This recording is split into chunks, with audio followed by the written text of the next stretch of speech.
সম্মানিত সুধী, বিসমিল্লাহির রহমানির রহিম, আসসালামু আলাইকুম। আমি জসিমউদ্দিন নূর নবী যুক্তরাষ্ট্রের নিউ ইয়র্ক শহর থেকে আবারও বলছি।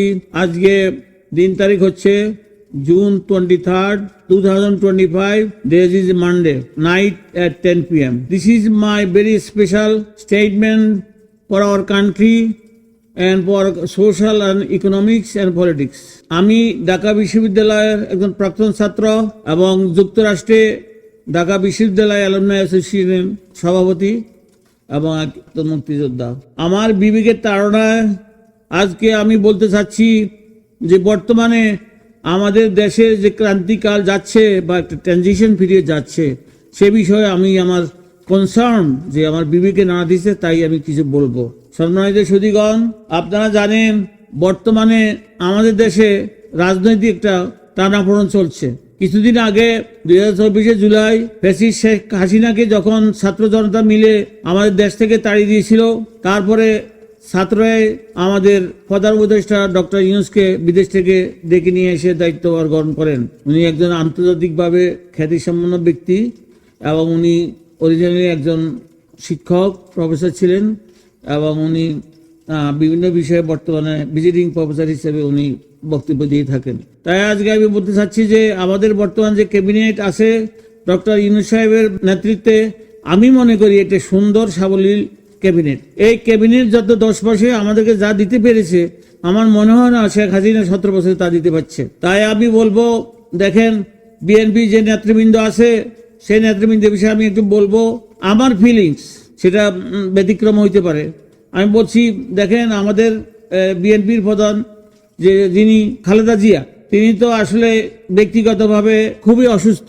ওনার মতো দায়িত্ব গ্রহণ করার মতো এখন বাংলাদেশে সেই সুযোগ নেই। তাই উনি ওনার ছেলেকে তারেক জিয়াকে অন্তর্বর্তীকালীন চেয়ারম্যান করে রেখেছেন বা ইন্টারিয়াম চেয়ারম্যান। কিন্তু আমার মনে হচ্ছে যেহেতু খালেদা জিয়া পারবেন না, তারেক জিয়া অভিজ্ঞতা এবং শিক্ষার দিক দিয়ে এবং বয়সের দিক দিয়ে অনেক জুনিয়র, যেহেতু তিনি কোনো সময় দেশের কোনো কার্য পরিচালনা করেন নাই অতীতে, তাই ভবিষ্যতে আমাদের দেশের জন্য কিছু দিতে পারবে কিনা আমাদের কিছুটা সন্দেহ আছে। সন্দেহটা অমূলক নয়, সেটা হলো সব দিক দিয়ে বিবেচনা করে আমরা যদি বলি তারেক জিয়া এখনো উপযুক্ত হন নাই দেশের সর্ববৃহত্তম দায়িত্ব প্রাইম মিনিস্টার দায়িত্বশীল নিতে। তাই আমি আজকে বলতে চাচ্ছি যে আমাদের দেশের বিএনপি আরো অনেক নেতৃবৃন্দ আছে, যেমন আমি বলবো সম্পাদক মির্জা ফখরুল ইসলাম আলমগীর ও রুহুল কবির রিজভী, সালাউদ্দিন আহমেদ, আমির খসরু মাহমুদ চৌধুরী। বর্তমানে বিএনপি যে কেন্দ্রীয় নেতাদের আছে তাদেরকে দিয়ে আগামীতে আমাদের দেশে একটা সুষ্ঠু ভালো ক্যাবিনেট করা যাইতে পারে কিনা সেটা আমার কিছু সন্দেহ আছে, বা অনেকেরও তার সন্দেহ থাকার কথা। কারণ আন্তর্জাতিকভাবে আমাদের দেশকে প্রতিনিধিত্ব করার জন্য একজন খ্যাতিসম্পন্ন ব্যক্তি দরকার, যেই হোক না কেন আমার কোনো আপত্তি নাই, কিন্তু লিডিং করার জন্য আমার দেশে একজন উপযুক্ত ক্যাবিনেট বা প্রধান মিনিস্টার, প্রাইম মিনিস্টার অথবা প্রেসিডেন্ট হওয়া অবশ্যই দরকার আছে। তাই আমি বলবো জনগণকে, ভাইয়েরা আপনারা খুব মনোযোগ দিয়ে আমার কথাটা শুনবেন। আজকের এই দিনে আমি যে বক্তব্যটা দিয়ে যাচ্ছি তা হচ্ছে, দেখেন, তা না হইলে আমাদের দেশে যদি একটি সুন্দর সাবলীল বা উন্নত মানের ক্যাবিনেট আমরা না করতে পারি, তাহলে পৃথিবীতে আমাদের নেতৃত্ব আন্তর্জাতিকভাবে একটি খ্যাতিসম্পন্ন বা একটি ক্যাবিনেট অবলম্বন বলে মনে করবে না মানুষ। তা না হলে আমাদেরকে বিভিন্ন সাহায্য ও সহযোগিতা করবে না। দেখুন আমাদের দেশে বর্তমানে একটা বিশেষ সমস্যা হচ্ছে, সেটা হলো ভারতবর্ষে আমাদের চতুর্দিকে ঘেরা করে আছে এবং তারা বিভিন্ন সময় আমাদের খুব বিরক্ত করতেছে, যেমন আমাদেরকে পুশিং করতেছে মানুষকে এবং বিভিন্নভাবে আমাদের বিভিন্ন এলাকা দখল করে নিচ্ছে। এটা আমাদের জন্য বিরাট একটা প্রবলেম। তো তদুপরি তাদের যে ইকোনমিক্সের যে ঠেলা হচ্ছে, তারা এক্সপোর্ট করবে 95% আর 5% তারা ইম্পোর্ট করবে আমাদের থেকে। তাহলে এই দেশের সাথে আমরা কি করে থাকবো, এটা খুবই অসম্ভব ব্যাপার। আপনারা ভালো করে দেখবেন, ভাই সাহেবেরা চিন্তা করে দেখবেন, এবং আমাদের দেশের স্বার্থে আপনারা যাই করেন আমাদের দেশের স্বার্থে করতে হবে। তদুপরি রোহিঙ্গা একটা বিরাট সমস্যা। এই সমস্যা আন্তর্জাতিকভাবে আমাদের মোকাবেলা করার জন্য আমাদের যথেষ্ট একজন বিজ্ঞ, শিক্ষিত, অভিজ্ঞ লোকদেরকে দরকার হবে। তা নাহলে আমরা আন্তর্জাতিকভাবে মানুষের কাছে বসতে পারবো না, কথা বলতে পারবো না। তাই আমি আজকে বলতেছি যে যেই সমস্ত ব্যক্তিবর্গের প্রয়োজন বা শিক্ষিত, তাদের সমন্বয়ে একটি জাতীয় সরকার গ্রহণ করেন ভাই সাহেব। যেহেতু আমাদের নেক্সট লাইমলাইটে আছেন বিএনপি, আমি বলবো শেখ হাসিনা আওয়ামী লীগের যে স্বৈরাচারী করেছিল তার পরিপ্রেক্ষিতে তাদের যে বিদায় হয়ে গেছে আওয়ামী লীগ এবং শেখ হাসিনার, তার পরিপ্রেক্ষিতে আমাদের নেক্সট আসতেছে BNP, number 1 in the line. And they are already assuming that they are in the power. No, not yet. Let them to finish our national election, then they can think of it. তাই আমি বলতেছি যে এই মুহূর্তে যদি বিএনপির কিছু কিছু লোকেরা বিভিন্ন এলাকায় চাঁদাবাজি করতেছে, আমরা খবর পাচ্ছি, তা এটা মোটেই বিএনপির জন্য শুভকামনা নয়। মানুষের খুব বিরক্ত ভাব মানুষ হয়ে যাবে। তাই আমি বলতেছি, আমরা যদি ফ্যাসিস্ট হাসিনাকে তাড়িয়ে যদি আবার আরেকটা ফ্যাসিস্ট আমাদের দরকার দেশে আগমন করতে চায়, তাহলে এটা কি কেমন হলো? হবে না তো, এইটা হবে না। মানুষ আবার খেয়ে পেয়ে যাবে, আবার আন্দোলন হবে, আবার এদের পতন হবে। তাই আমি এখন প্রাথমিকভাবে একটু সতর্ক দিচ্ছি যে আমাদের দেশে বিএনপির ক্ষমতা এখনো যায় নাই, কিন্তু এর মধ্যে আমরা দেখতে পাচ্ছি বিভিন্ন এলাকা অঞ্চলে, ডিস্ট্রিক্টে, উপজেলায় কেউ কেউ চাঁদাবাজি করতেছে, সবাই না, আমরা শুনতেছি বিক্ষিপ্তভাবে। তদুপরি ঢাকাতে একটা ইশরাক হোসেন নামে এক ভদ্রলোক, উনি তারেক জিয়ার মেয়েকে বিয়ে করবেন, এরপরে এঙ্গেজমেন্ট হয়েছে। এখন উনি তো ওনার ক্ষমতার উনি খুব দম্বে আছেন, উনি তাই আমাদের নগর ভবনে গিয়ে পৌরসভার মেয়রের চেয়ার দখল করে উনি শাসনমতো চালাচ্ছেন। আরে ভাই, আপনি তো এইভাবে ক্ষমতা দখল করতে পারেন না, এটা অন্যায়। আপনার এখানে মোস্তারি দেখার কোনো সুযোগ নাই। এখানে আইনগতভাবে আপনি শপথ নিবেন, তারপরে আপনি ইলেকশন জিতবেন, শপথ নিবেন, তারপরে আপনি মেয়রে বসবেন। কিন্তু এখনই আপনি চেয়ার দখল করে বসে আছেন, এটা হয় না।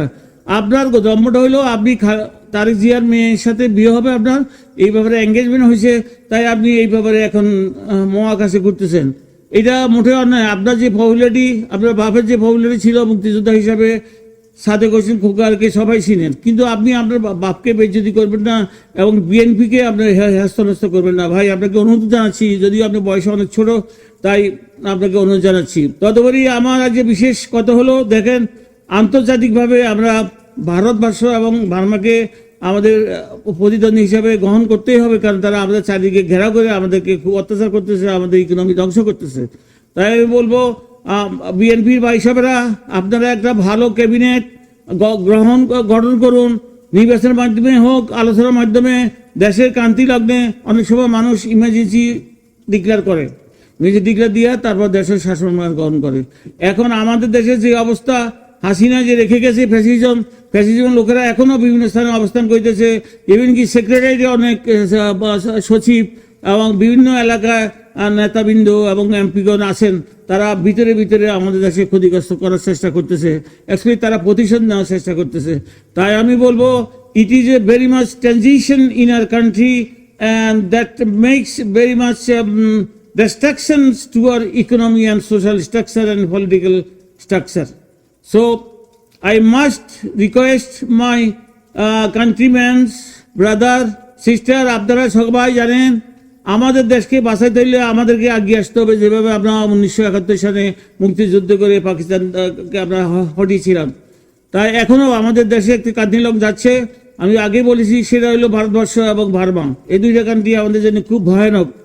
তদুপরি আন্তর্জাতিকভাবে আমাদের সহায়তা এবং নির্প্রাপ্তি করতে হলে বিভিন্ন দেশে যেতে হবে এবং সেই দেশের বিভিন্ন সরকারের সাথে যোগাযোগ করতে হবে। এমন ব্যক্তিত্ব আমাদের নির্বাচন করতে হবে যিনি সারা পৃথিবীতে যার গ্রহণযোগ্যতা আছেন, যাকে সম্মান দেবে।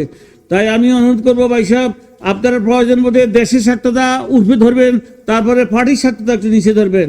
তাই আমি বলতে চাচ্ছি, প্রয়োজনে আপনারা নির্বাচন করেন, কোনো অসুবিধা নেই, কিন্তু এর আগেও চিন্তা করতে পারেন আপনারা কি একটি জাতীয় সরকার করতে পারেন কিনা, দেশের স্বার্থে, নট আপনাদের ব্যক্তিগত স্বার্থে, বিএনপির স্বার্থে নয়। বিএনপি আপনার নির্বাচন করে আসবেন, এমপি হবেন, মন্ত্রী হবেন, প্রাইম মিনিস্টার হবেন, প্রেসিডেন্ট হবেন, কোনো আপত্তি নেই, কিন্তু দেখেন এই যে ট্রানজিশন পিরিয়ডটা আমাদের ওভারকাম করতে হবে এবং আমাদেরকে আমাদের দেশের যে গ্রহণযোগ্যতা আন্তর্জাতিকভাবে থাকতে হবে, সেই গ্রহণযোগ্যতার জন্য একটি ভালো ক্যাবিনেট করতে হবে।